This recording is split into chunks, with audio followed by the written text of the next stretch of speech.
kawan-kawan, Assalamualaikum dan salam sejahtera. Saya Muhammad Razi Akil bin Muhammad Azmin dari kelas 5 Optimis. Ingin berkongsi mengenai salah seorang tokoh kemerdekaan negara kita. Kawan-kawan, fenomena filem Mat Kilau telah berjaya membuka mata dan minda kita sebagai rakyat Malaysia. Fikiran kita diarahkan untuk melihat kembali kepada tokoh-tokoh pejuang yang turut sama memerdekakan tanah air kita. Adalah terbukti bahawa kemerdekaan negara kita juga ditegakkan melalui darah dan nyawa, bukannya hanya melalui perbincangan pen dan kertas. Mat Kilau adalah sebahagian dari tokoh pejuang kemerdekaan yang cuba dilupakan dalam lipatan sejarah. Jika tidak kerana filem Mat Kilau yang diarahkan oleh sutradara popular negara, Datuk Shamsul Yusof, tidak mustahil generasi baru tidak tahu bahawa adanya golongan yang menumpahkan darah mereka untuk menentang penjajah. Bulan ini, negara akan menyambut Hari Kemerdekaan kali ke-65. Inilah masa yang paling sesuai untuk saya kongsikan mengenai Mat Kilau.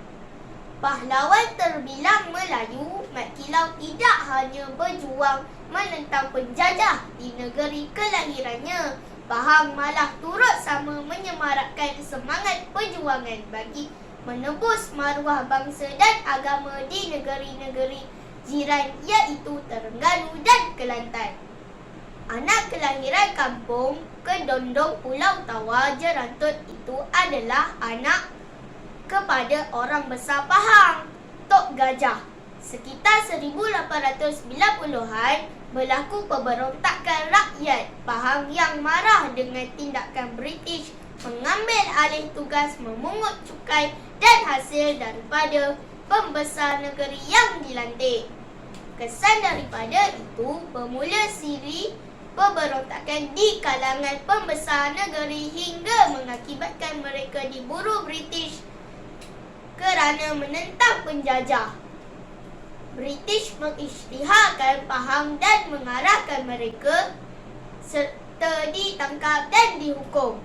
Bagaimanapun, Mat Kilau dan beberapa pembesar lain berjaya melarikan diri dan menyebarkan semangat perjuangan menentang penjajahan di Kelantan dan Terengganu.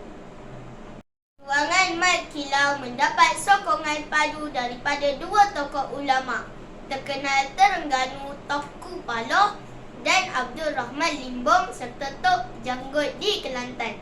Melalui kerjasama dan sokongan padu yang diberikan, Mat Kilau yang agak mahir dengan ilmu hutan menyusup masuk ke Terengganu dan Kelantan melalui beberapa laluan khusus. Laluan yang kerap digunakan Mat Kilau dan pengikutnya bagi mengelakkan diri daripada British adalah laluan antara Kampung Bantal ke Kampung Pasir Raja.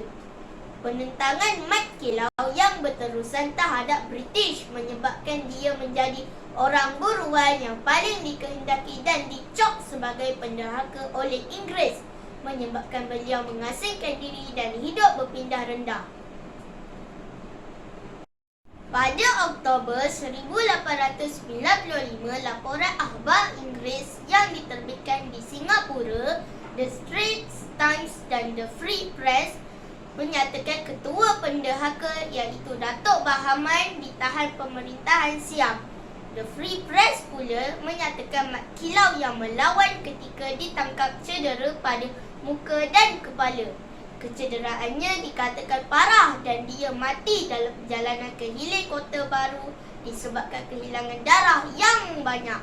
Dengan tersiarnya berita kematian Mat Kilau, maka tamatlah riwayat pahlawan Melayu itu. Bagaimanapun, apa yang sebenarnya berlaku tidak diketahui kecuali beberapa orang sahabatnya seperti Mustafa Awang Mat, Pendekar Tok Demali, Raja Ibrahim, Mat Kelantan dan beberapa orang lain. Sejak 1930, Mat Kilau terpaksa menukar namanya buat beberapa kali dan akhirnya dia memakai nama Mat Siam. Pada Disember 1969, Tuhan menggerakkan hati Mat Kilau memperkenalkan dirinya yang sebenar. Untuk mengelakkan dirinya daripada menjadi tumpuan ramai, Mat Kilau bersetuju mengumumkan dirinya di kampung kelahirannya. Pada Jumaat 26 Disember 1969, Mat Kilau pergi ke masjid di kampung masjid untuk bersembahyang Jumaat. Selepas sembahyang, Mat Kilau membaca Quran dan kemudian mengisytiharkan dirinya sebagai Mat Kilau. Pengisytiharan itu menggemparkan orang ramai sehingga kerajaan Pahang menubuhkan sebuah jawatan kuasa untuk menyiasat. Setelah disahkan pada jam 10.30 pagi Khamis 6 Ogos 1970, Mat Siam diisytiharkan sebagai Mat Kilau oleh Menteri Besar Pahang Raja Tan Sri Yahya Mohsin. Setelah 4 hari pengumuman, pengiktirafan terhadap dirinya dibuat. Mat Kilau meninggal dunia kerana uzur. Usianya ketika itu dipercayai 122. Pada akhirnya, usaha Mat Kilau sebagai pejuang Pahang dan tanah air berbaloi menerusi kemerdekaan negara pada 31 Ogos 1957. Dan menurut cerita menantunya Abu Bakar Awang, mereka pernah berada di padang Masjid Negeri Pahang di Kuantan bagi meraihkan tarikh keramat itu.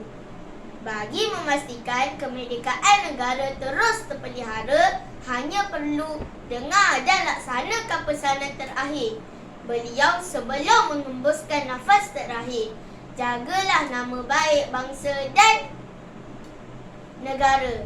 Dan kita sebagai generasi hari ini perlulah mempertahankan kemerdekaan ini.